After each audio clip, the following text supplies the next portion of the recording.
You all may already know, my name is Miss Sonia, and today I'm here to talk to you about Drama Club.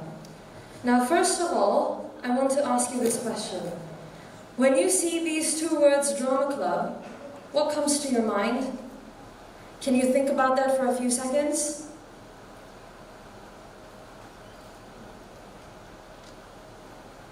Were you just thinking about how exciting it will be? How much fun you're going to have? Or were most of you thinking about how tiring it will be? How you will be so exhausted? How you have to go for many rehearsals and trainings? Or were some of you boys here thinking about your masculinity and how drama club is mostly for females and not for boys?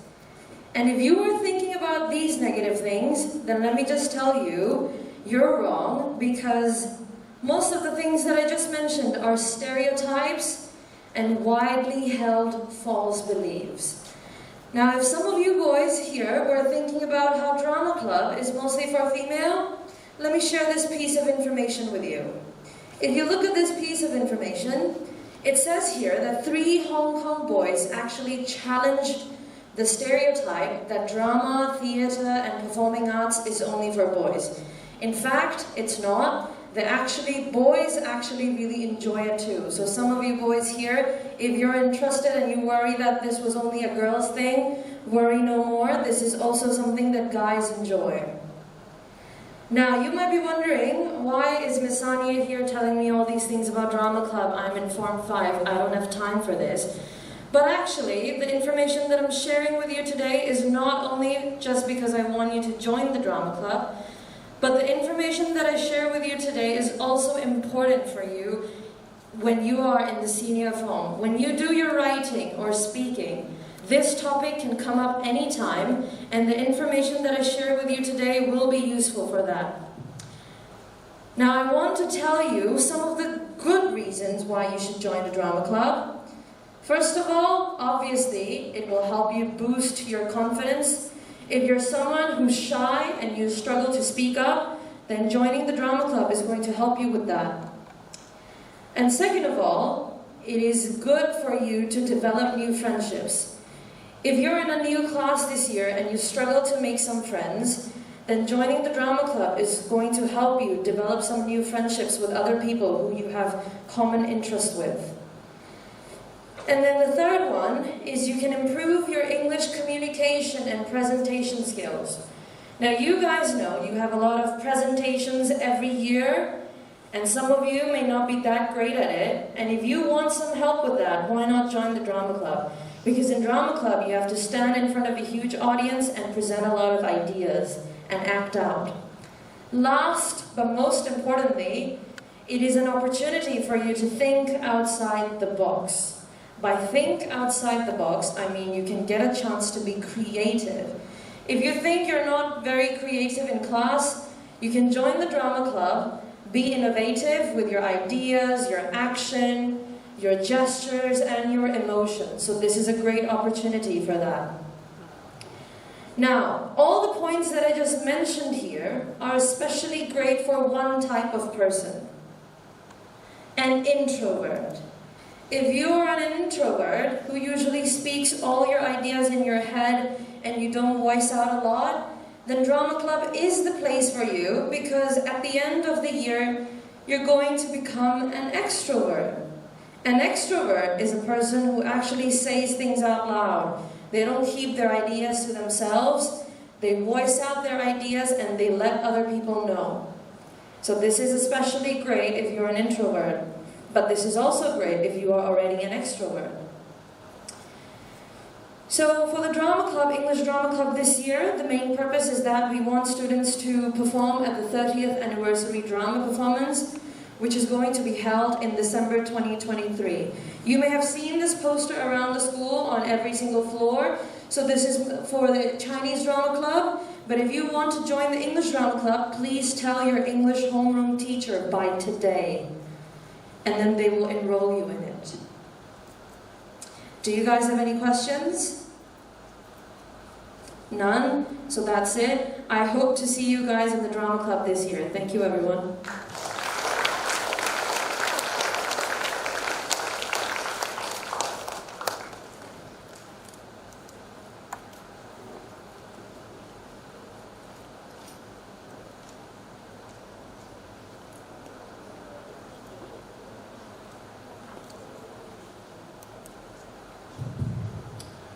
Good morning, everybody. I'm going to talk to you about the T and, how do we pronounce this word? Etiquette Society. Well done. Now, you can all understand the other clubs. Drama club, it's about drama. Music club, it's about music. Film club, it's about films. Etiquette, what is that? So, tea, we all understand. It's a drink, we're familiar with it. What is etiquette? Let me give you some examples. Etiquette is about polite behavior, how to behave well and in a friendly way in society. So, for example, when we're greeting somebody, we don't run at them screaming like a mad person, saying hello, and putting our arms around their neck. We just greet them normally, hello, and maybe shake their hand. That's polite behavior, that's etiquette. Or when you meet somebody, you don't say to them, hello, how old are you? That's not polite. The correct etiquette is, it's nice to meet you. That's polite behavior. That's an example of etiquette. Or for example, when you're eating, if you're drinking your drink and you make noises, that's impolite. That's wrong etiquette. The correct etiquette is to eat silently, and you can, for example, use your hands to eat pizza. You don't have to use a knife and fork. So this is polite behavior. How about this? It's not correct etiquette in public to show your love and affection very strongly to the person you love. But it is polite to sit together, maybe holding hands. That's correct etiquette. And when we want something, especially from somebody serving us, we often want it immediately, and in our minds we're thinking, open that barrier, come on. That's what we think. But what we should say should be more polite. Hello, please open the barrier. Use please. That's correct etiquette. So the Tea and Etiquette Society is about polite behaviour. And we talk especially about polite behaviour in my country, the UK. Now, why do we do this? Number one, it's because it's very different from Hong Kong, so it gives you a contrast. And number two, maybe one day you will go to the UK to study or to live or to visit. And it will be very useful to know how to behave politely so that people don't laugh at you or frown at you or become angry at you. So, what kind of things do we talk about at the Tea and Etiquette Club? One thing is how to make small talk. This is polite conversation. And I tell you how to talk to strangers. Sometimes in the UK you should not talk to a stranger. And sometimes you must talk to a stranger. When do you do which? I will tell you in the Tea and Etiquette Society. What topics can you talk about safely? Everybody enjoys talking about. And what topics should you avoid and stay away from? The taboo topics, I will tell you in the Tea and Etiquette Society. And what about personal questions? Can we ever ask somebody if they are married, or how old they are, or what their salary is? I will tell you in the Tea and Etiquette Society. How would you respond to the following things? If you go to the UK, you may hear somebody say these things. How would you respond? How do you do? What do you respond? Maybe that's an easy one. How are you? That's very easy. You know how to cope with that. If you don't, tell your English teacher to teach you. But what about pleased to meet you? How do you reply? You hear this very often in the UK. What if you go into a shop, especially in Yorkshire where I live, and you go into a shop and somebody says, right, love, how do you reply? Why is she using love at you? Or if you go to Nottingham where I was born, you'll often hear people say, Tra me duck. What does that mean?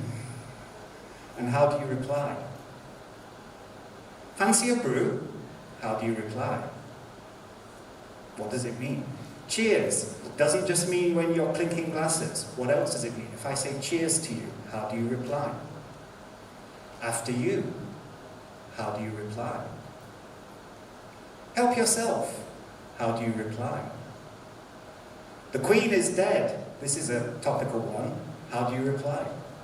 What's the correct response? That'll be 50 quid, please. How do you reply?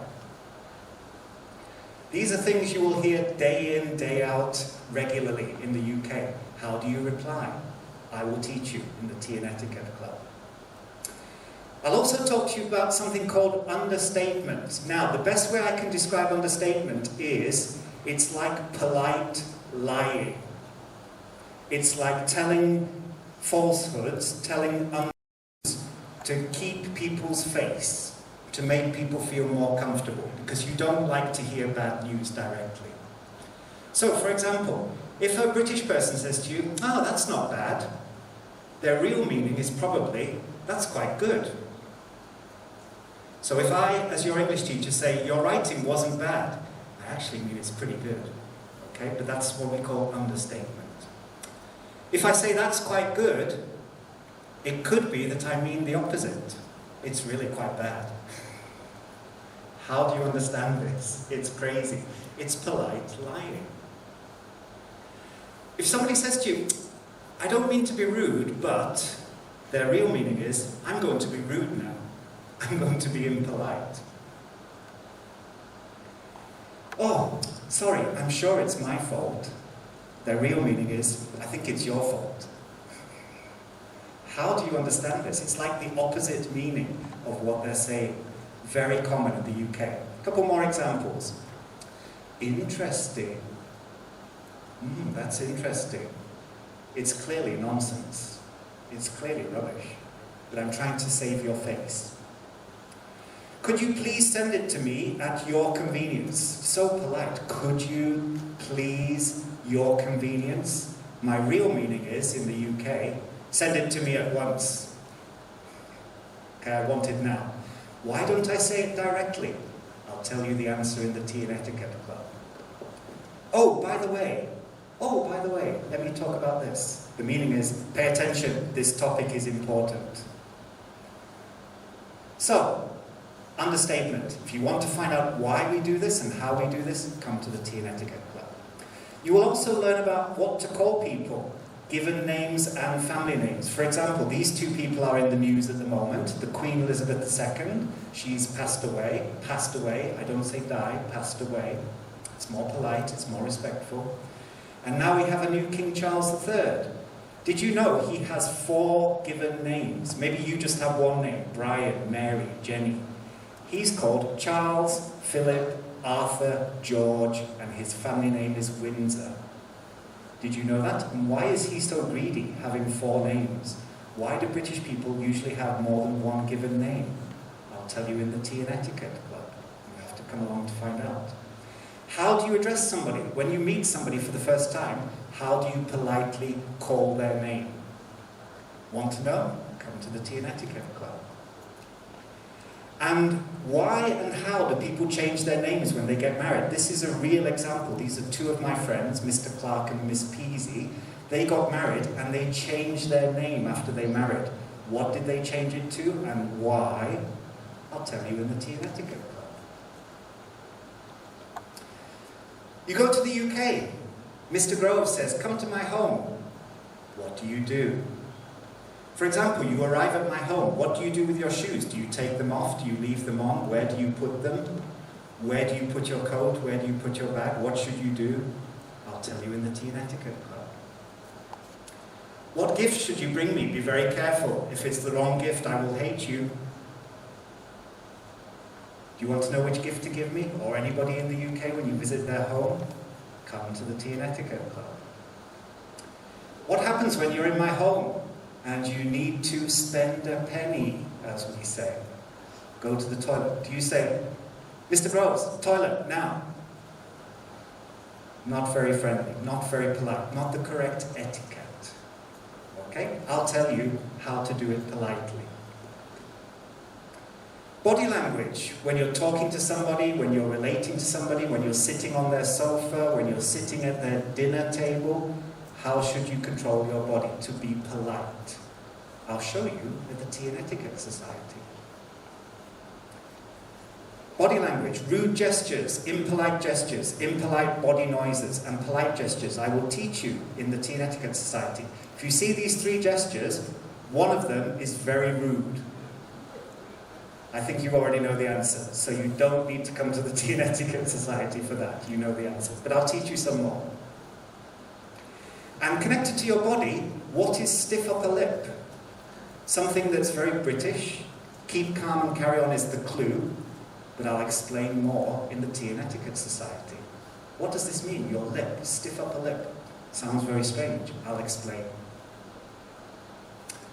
So you're at my house and we start eating. What's the polite thing to do? Where do you sit? And when you sit at the table, how should you behave with your body? How should you control your body? How do you order from a Western menu in a Western restaurant correctly? It's not exactly the same as in a Chinese restaurant. There are different procedures. How do you hold a knife and fork? I'll give you a clue. This is wrong. But how do you hold it? And you notice it's got 4 spikes, 4 prongs. Do they face up or face down? I'll show you in the Tea and Etiquette Society. If somebody serves you some food and you're like, I cannot possibly eat that, it's disgusting. You cannot say to Mr. Groves, I cannot possibly eat that, it's disgusting. That's not correct etiquette. That's not polite. How do you refuse food politely? I'll tell you in the Tea and Etiquette Society. When can you use your fingers? When must you use a knife and fork? I'll let you know. And how do you signal at a restaurant or in somebody's home that you're still eating your food, you haven't finished? And how do you show that you've finished eating without saying it, just showing it? I'll tell you in the Tea and Etiquette Society. How do you know British people really like you? I'll let you into the secret in the Tea and Etiquette Society. What do we laugh at? What makes us laugh? British jokes. I'll tell you some in the Tea and Etiquette Society. See if you find them funny. Maybe not. Maybe you won't laugh, but I will laugh. I will have a good time. And this dog, do you know what this dog is called? It's called a corgi. It's the Queen's favourite dog. Was the Queen's favourite dog. We have to talk in past tense about the Queen now. And finally, we'll talk about what happens in the UK during the year. Different festivals, different important occasions, different important dates during spring, summer, autumn and winter.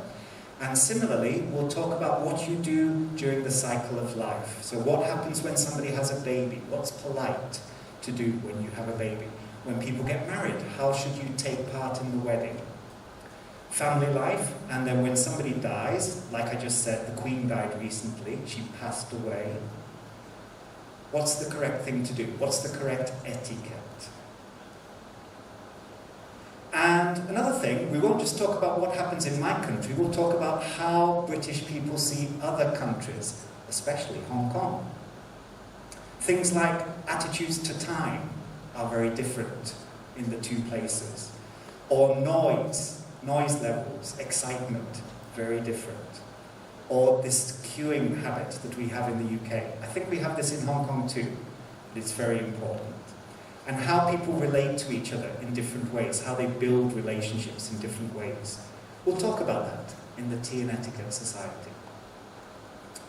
And finally, let's not forget the tea in Tea and Etiquette. We will talk about drinking in the Tea and Etiquette Society, but I don't mean this. Pubs are a great part of British culture. It's a big part of British culture. You should know about pubs if you are to understand British culture. But guess what? We will not talk about this in the Tea and Etiquette Society because you are too young.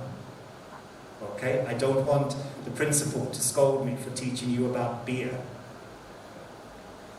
Maybe later, when you graduate, we can have this conversation. But I will talk to you about how to make a great British cup of tea. And we'll probably do this in room 412. So this is what we did last year with the Tea and Etiquette Society. How to make a good cup of tea and enjoy tea together. So, if you're interested in learning about culture and you want to find out the answers to all my many questions today, come and join the Tea and Etiquette Society. You are most welcome. Thank you.